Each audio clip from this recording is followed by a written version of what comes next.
Hey everyone, Mr. Sujano here. In today's video, we've got some emulation news. We got AetherSX2, Citra MMJ, and YUZU. Let's get started.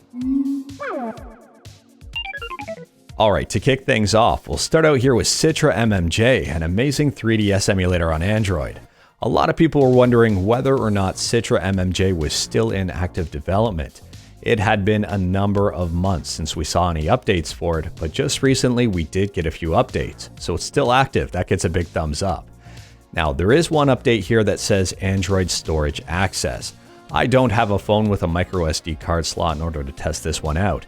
If you do, let me know in the comments below if you can actually access games from the micro SD card. It looks like you can here, but I'm not quite sure. On top of that, if you want to learn how to set up Citra MMJ, I just did a tutorial on it. I'll leave it in the description below. Next up here, we've got some news about the best PS2 emulator on Android, AetherSX2. In the latest update, there's a feature here that a lot of people might really like. Once you boot up AetherSX2, open up the main menu here and go to the app settings. Once you're in app settings, scroll all the way over to the far right hand side and click on the advanced tab. Once you're in the advanced tab, scroll right to the very bottom here where it says show version device info and just turn that off. Now when you play a game, there won't be any of that white text on the top. The only thing that's showing for me is the game speed, and I can turn that off. And last up here, we have YUZU's progress report for December. It's out a little bit late, but at the same time, there's a ton of information in here. I'll leave a link to this progress report in the description below, and I do recommend checking it out if you wanted to read it in more detail.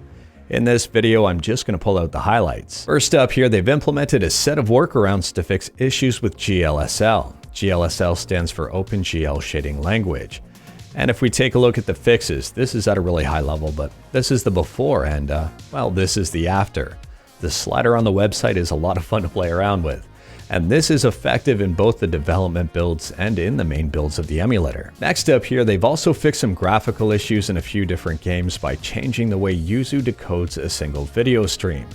On the left here is the before for Metroid Dread, and on the right is after.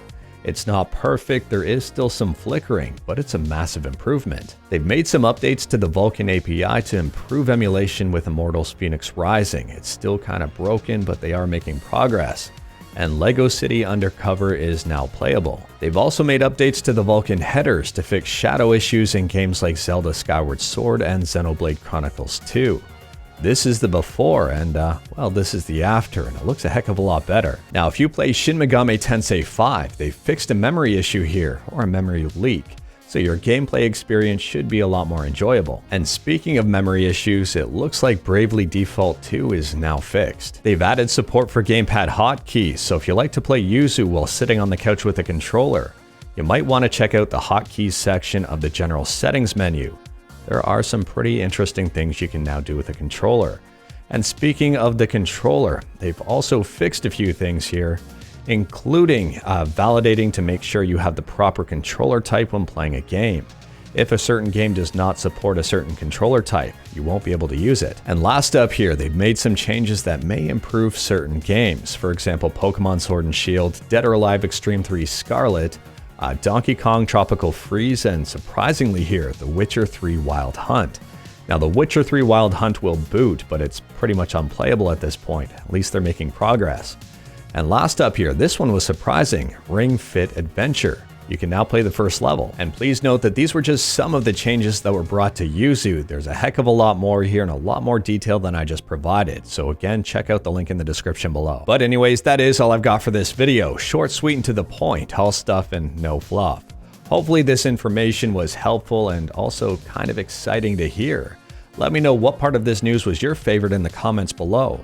If I missed any news, let me know in the comments below. If you like this video, leave a like. If you didn't like this video, leave a like.